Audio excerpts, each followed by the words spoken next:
So I'm here at Track Trailer with Des, who's the engineering manager, and one of the things I've noticed on the new Verve, and in fact all their trailers, is that it actually has not a mud terrain tyre.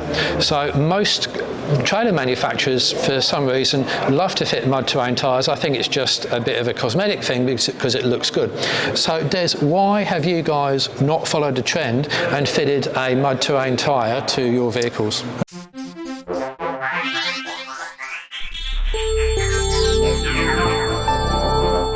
Robert, practically speaking, you spend most of your time on road driving to your off-road environment when you would get advantages from having an all-terrain wheel tread pattern as opposed to a mud terrain from a fuel perspective. Also in an off-road context, there's only really an advantage to having a mud terrain tread pattern when it's on a driven wheel. So you're paying extra money, you're carrying extra weight, and you're spending more money on fuel for really no gain.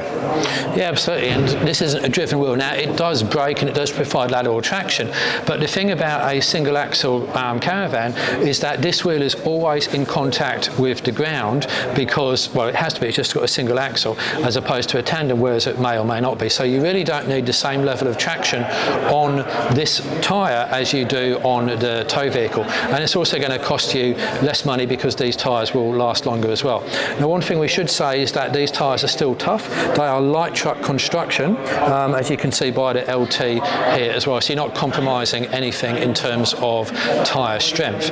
But what if you do get a puncture now? Again, you've only got one spare wheel on this. It's under the front there, and it's actually under the front as opposed to on the back. So talk us through the design reasoning for that. Look, the reason for putting the wheel at the front there and keeping it low down for centre of gravity, so better for stability, better for loading, and the position at the front there was done so that we could free up the room at the back for things like other accessories like jerry cans, firewood racks, bike racks, and so on. And it would also actually take better care of the tyre as well because it's under the front there. The thing about tyres is that you're getting less and less punctures these days, or fewer and fewer, compared to what we did 10, 15, 20 years ago. So there's less need to take tyres and you just lower it down, fit it, and then off you go.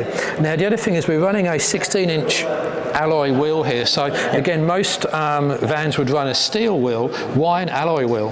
An alloy wheel's been done for, one, aesthetics. We think that they look better, but two, and most importantly, for weight. The reason why we selected a 16-inch wheel has been done predominantly for load rating.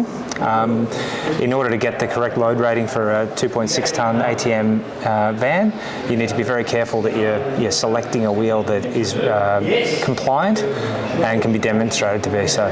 Yeah, so with that 16-inch wheel, that gives you a greater profile or sidewall height from the edge of the wheel down. And when you're on rough terrain and you've dropped these tyres down to, let's say, 20 psi, you want a decent distance between the edge of the rim, and then if it's 17-inch, that just reduces it. Now, the disadvantage is that most people would be running a 17-inch wheel on their towing four-wheel drive, so you cannot take this wheel and fit it onto your four-wheel drive, nor can you fit the tyre. So that is a disadvantage, but I guess it's pros and cons, isn't it? It certainly is. And look, at a pinch, we can certainly fit 17-inch wheels to match a customer's tow vehicle as well, if needs be. Okay. Yeah, now the other point is that we're talking about the mass of the tyre and mass of the wheel, and that's actually really important for fuel consumption because that's rotating mass as opposed to non-rotating mass. And if you look at my video where I talk about the pros and cons of narrow versus wide tyres, you'll see exactly why that is important. Okay, anything else you can talk to us about tyres and wheels whilst we're on the subject? Oh, look, the dimensions of the wheels as well are extremely important from a braking perspective. People who increase the rolling diameter of their wheels and tyres need to be very conscious to make sure that they've got a braking system that's also up to the task. Yeah, okay, so that's another modification as well.